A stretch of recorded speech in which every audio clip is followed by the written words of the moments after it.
personas. En la herrería hay elementos Está básicos. pasado de Hay trabajo. acción, pero no hay violencia.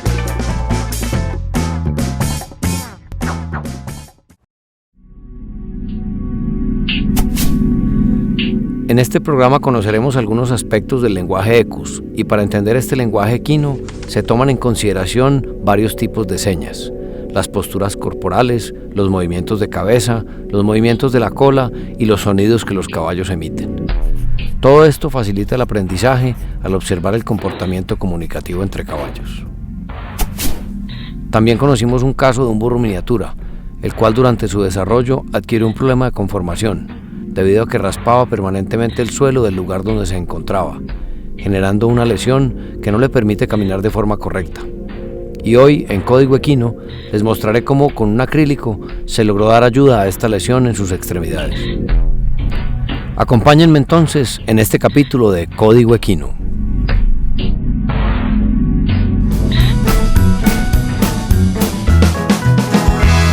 Cuando Alejandro Magno adquiere a Bucéfalo, su caballo, Filipo, su padre, le sugiere sacrificarlo por fiero e indócil, pero el conquistador se resiste. ¿Qué caballo nos perdemos? Y todo por no tener conocimientos ni resolución para manejarlo, dijo. Tenía razón. Domado, Bucéfalo resultó ser el caballo más rápido y resistente que ha existido. Y juntos construyeron un imperio de más de 20 millones de kilómetros cuadrados. En cualquier actividad que involucre al hombre y al caballo, debemos tener claro qué tipo de actividad vamos a desarrollar en ese caballo y qué tipo de objetivos vamos a lograr, llevándolo paso a paso a que sea un caballo integral. Debemos lograr que de alguna manera pensemos como llegar a ser como unos centauros, donde haya tal integración de nuestro lenguaje corporal, tanto del caballo como del nuestro personal, con todas las ayudas y señales a las que podemos recurrir para optimizar los resultados que queremos en nuestros caballos.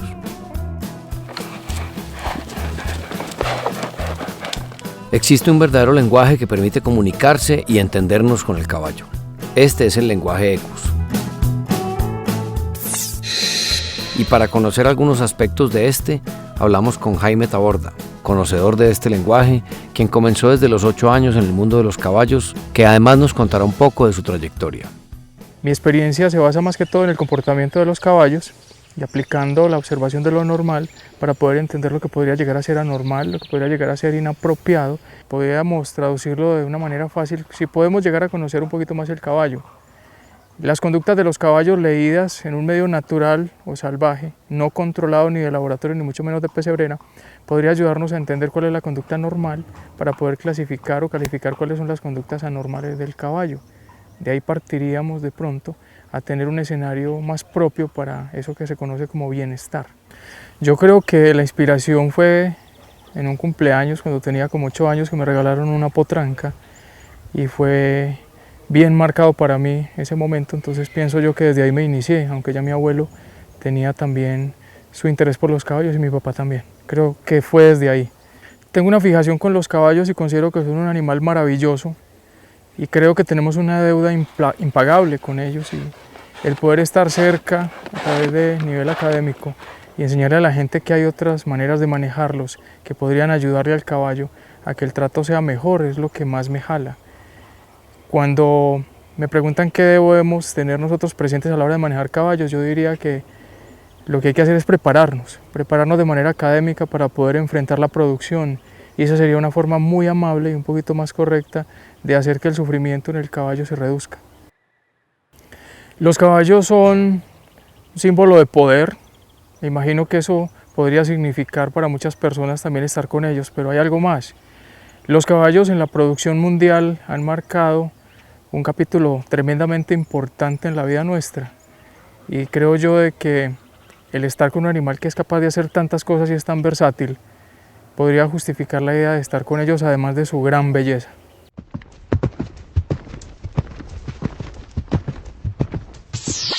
La conducta equina es un tema estudiado en algunos países, algo complejo aún para nosotros. Y todo lo que se encamina en esto es en el estudio del comportamiento de los caballos para poder ser que en el manejo sea posible el bienestar animal. Los caballos están en su evolución, formados para comportarse de cierta forma. Ellos están entrenados a través de la evolución para que se comporten como caballos. Esas situaciones son posibles si están en un medio natural o salvaje, como el poder socializar, el ser gregarios, el tener jerarquía, el poder deambular libremente, el proporcionarse su comida con solo caminar, el recibir el viento, el correr, el jugar, el tener una vida sexual. Todo ese tipo de conductas son las que podemos decir que son conductas normales cuando el animal no está sometido a cierta contaminación de manejo o a descontroles y excesos a la hora de hacer confinamientos. Esas conductas se convierten en un lenguaje y cada lenguaje o ese lenguaje del caballo se puede convertir como en un signo o en un código, y ese código es el que nos dice qué es lo que está queriendo hacer el caballo, qué es lo que está interpretando cuando se desempeña de una manera natural.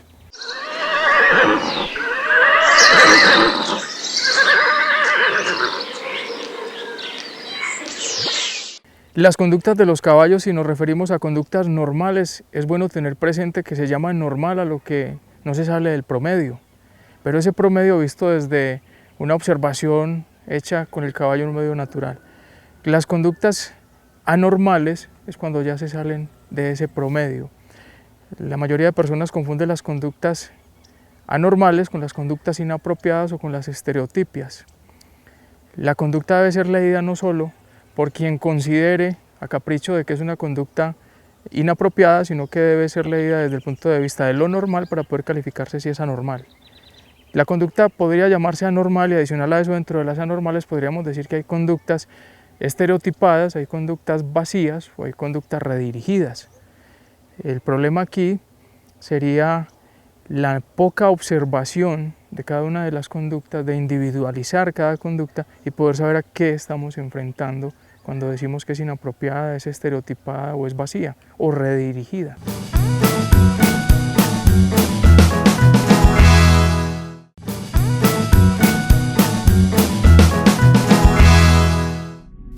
En el bloque anterior, Jaime Taborda nos contó cómo fueron sus inicios y algunos puntos importantes para comprender este lenguaje equino. Veamos ahora lo que nos dijo del lenguaje equus y algo relacionado con este lenguaje al momento de presentarse dolor en los caballos.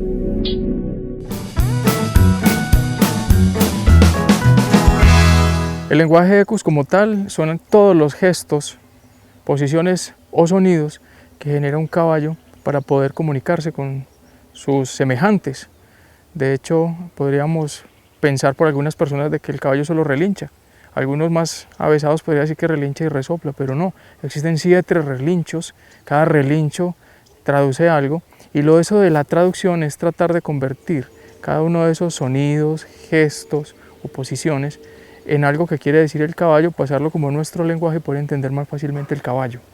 El lenguaje del dolor en los caballos, el umbral del dolor en los caballos es bastante grande y por principio natural el caballo podría decirse que se le está prohibido manifestar ese dolor cuando un caballo, como un ser que es un caballo, que es aquel animal predado, el dejar ver sus dolores podría significar una ventaja en favor de su depredador. Ellos no lo manifiestan fácilmente, pero sí existen algunas situaciones sutiles que podrían indicarnos que el animal está sufriendo. El animal, por ejemplo, cuando tiene su cabeza baja, en una situación donde está considerando de bienestar animal y sus orejas desplazadas hacia atrás, con los ojos algo somnolientos y en un horario del día más bien de mucha actividad, podría ser un signo de molestia, de salud o de dificultad. Cuando un caballo levanta la cola en breve, o sea que la mantiene en una posición algo elevada, con unas batidas intermitentes continuas, puede estar diciendo que algo le molesta y en su salud. Cuando el animal saborea su boca sin nada en ella y no hay nadie presente ni está en un proceso de doma, el animal podría estar manifestando alguna situación de dolor abdominal.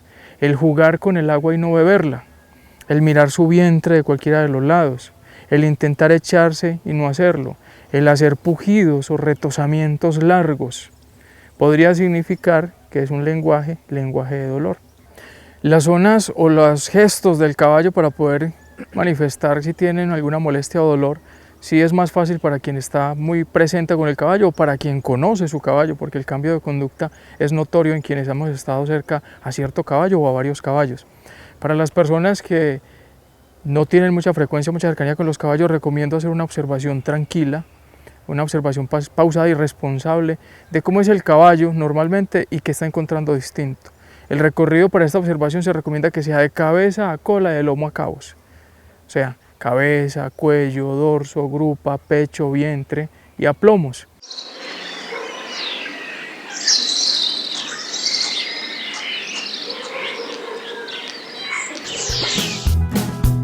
Escuchemos a Jaime Taborda, quien nos dio unas recomendaciones importantes para interpretar este lenguaje en los caballos. La manera más sencilla de poder entender cada uno de estos lenguajes es retomar o estudiar sobre lo que ya hay estudiado o investigado. Y adicional a eso, la observación tranquila con un caballo puede hacer que lo que se lee es más fácil entenderlo. La convivencia con el caballo nos ayuda. Por ejemplo, a grosso modo podría decir que el caballo manifiesta pensamientos con orejas, intenciones con el cuerpo y estado de ánimo con la cola. Eso es muy general, pero el caballo maneja, por ejemplo, si hablamos de las orejas, varias posiciones que indican curiosidad, aceptación, atención compartida, disgusto, invitación, alerta, puede estar deprimido, puede estar enfermo y lo manifiesta desde sus orejas. Desde la cabeza podríamos leer sus ojos, sus hollares, de hecho, qué tan elevada la tiene o qué tan baja tiene la cabeza con relación a su cuello. El que escarbe el piso, el que bata la cola, el que la mueve hacia los lados o de arriba hacia abajo. Cada uno de esas posiciones o movimientos son lenguaje ecu, son lenguaje equino. Y esas posiciones pueden reunir prácticamente todo un diálogo o conversación entre ellos.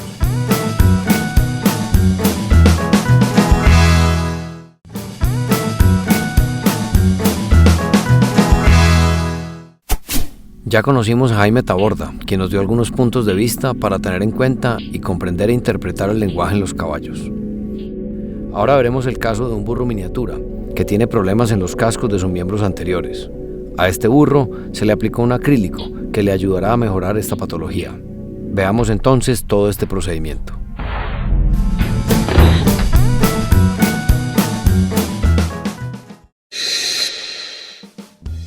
Yo, Santiago Tobón Estrada, soy médico veterinario y llevo más de 20 años con actividades de herrería y podología equina.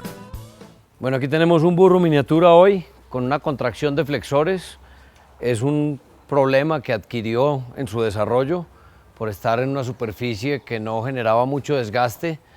Él generó un desgaste en pinza porque estaba mirando hacia un potrero y raspaba muchísimo el suelo, generó el desgaste en la parte anterior del casco y finalmente en un largo tiempo lo indujo a una contracción de la zona flexora. El trabajo que vamos a hacer básicamente hoy es una extensión en pinza. Previamente vamos a dar el balance que nos permita el casco que tiene y esa extensión en pinza la vamos a hacer con acrílico, buscando que la palanca que nos va a generar el acrílico en la parte anterior haga que permanezca por mayor tiempo el casco en balance y le va haciendo, por decirlo de alguna manera, la fisioterapia necesaria al estiramiento de esa zona flexora que se encuentra con problemas.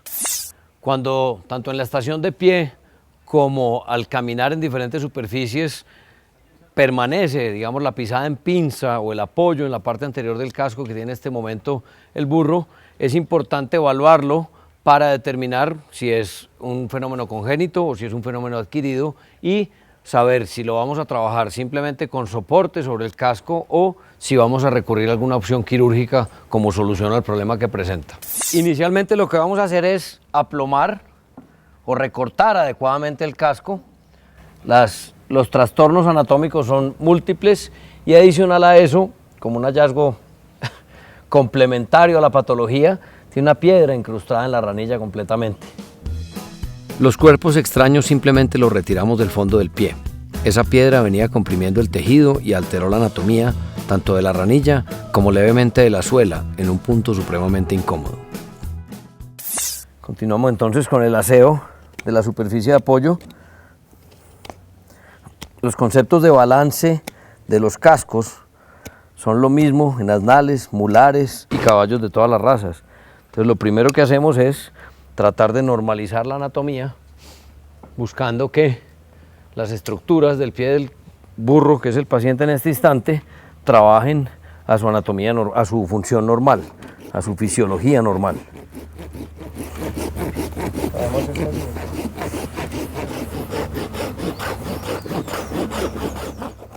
Siempre que va a quedar descalzo, un casco que se acaba de recortar, pulimos el borde de la muralla para evitar que se reviente y pierda alguna parte y pierda el soporte que esa muralla está dando en un momento determinado.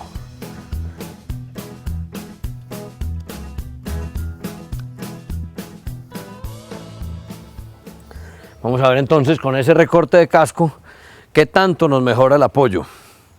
Como podemos ver, hace un apoyo bastante diferente a lo inicial, donde ya prácticamente los talones descendieron más de la mitad de lo que estaban elevados, casi contactando el suelo. De ahí que el buen balance del casco, el respeto por las anatomías del casco del caballo, nos permitan salir de una cantidad de problemas. Una contracción de flexores, responde supremamente bien simplemente a un buen balance de casco. Y en ese mismo orden de ideas hay un sinnúmero de patologías que responden bien si respetamos adecuadamente la función de cada una de las estructuras del pie del caballo y permitimos que no solo el casco, sino en general todo el caballo o todo el asnal en este caso, tengan la mayor comodidad posible y puedan lograr su mejor nivel de desempeño.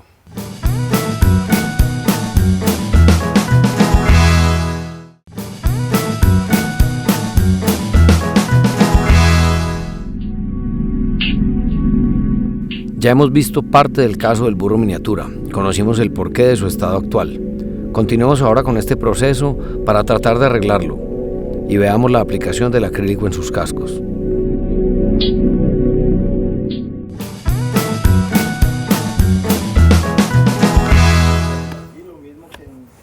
De manera simétrica tratamos de trabajar el casco de la mano contralateral.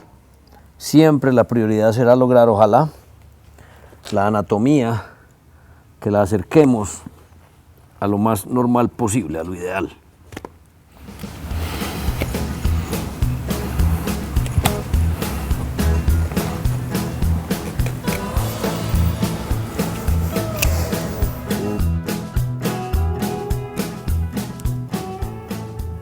Con la tenaza, corta casco, hacemos un corte radical de los talones, buscando ampliar la superficie de apoyo y normalizar la anatomía de este casco. Posteriormente, procedemos a limar los talones de los cascos.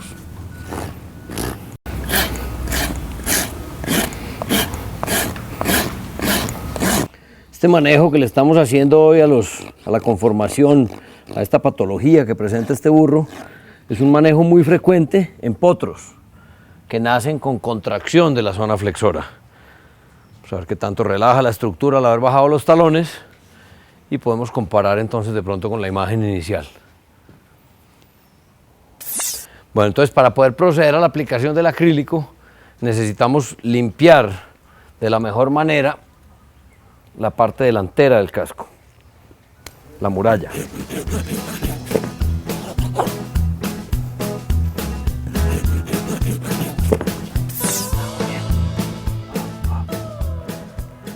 No se trata en ningún momento, cuando se lima la parte de encima de la muralla, lo que es la tapa o muralla, de debilitarla. Cuando se hace manejo de esta zona, estamos buscando, por lo general, dar un balance adecuado para alinear el crecimiento o, como en este caso, estamos tratando de generar una superficie donde el acrílico se pueda adherir adecuadamente.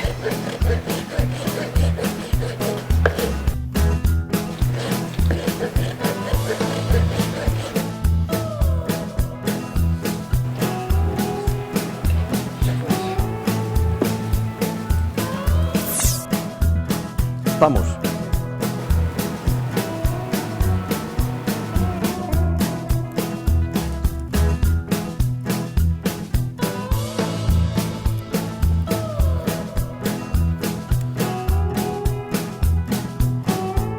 Es ideal no echar capas muy gruesas porque no seca adecuadamente ni se adhiere adecuadamente, entonces mejor andar despacio así haya que hacer varias capas. Vamos a dejar secar esa primera capa. Ahora he hecho otra capa.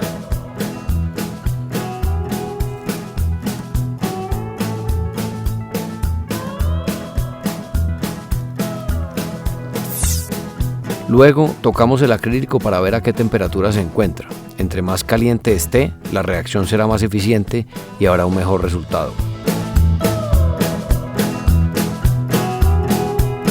Las primeras 24-48 horas son fundamentales para la buena duración de lo que hagamos de trabajos en acrílicos en general. Ya aplicado el acrílico, podemos ver cómo apoya el casco en el suelo y notamos una mejoría en el apoyo. Quedaría faltando únicamente limar y pulir el material.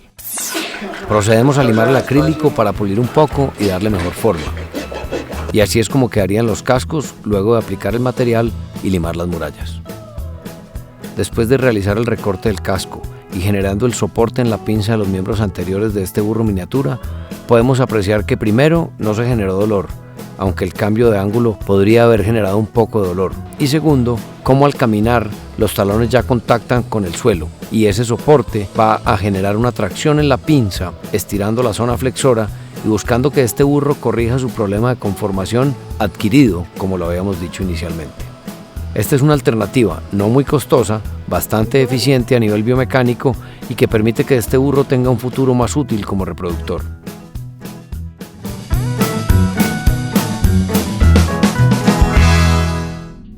En este programa logramos revisar cómo en cualquier actividad que involucra hombre y caballo debemos buscar una relación de confianza.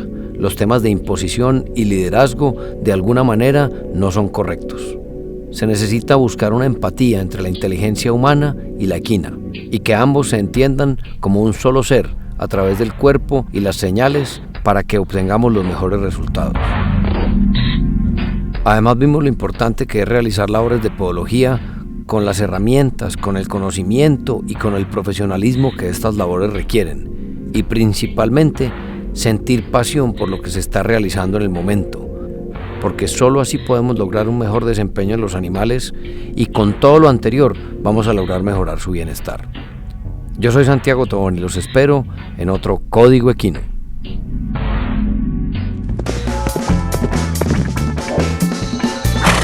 Este es un especial de Doma India, acompañado de Oscar y Cristóbal Escarpante.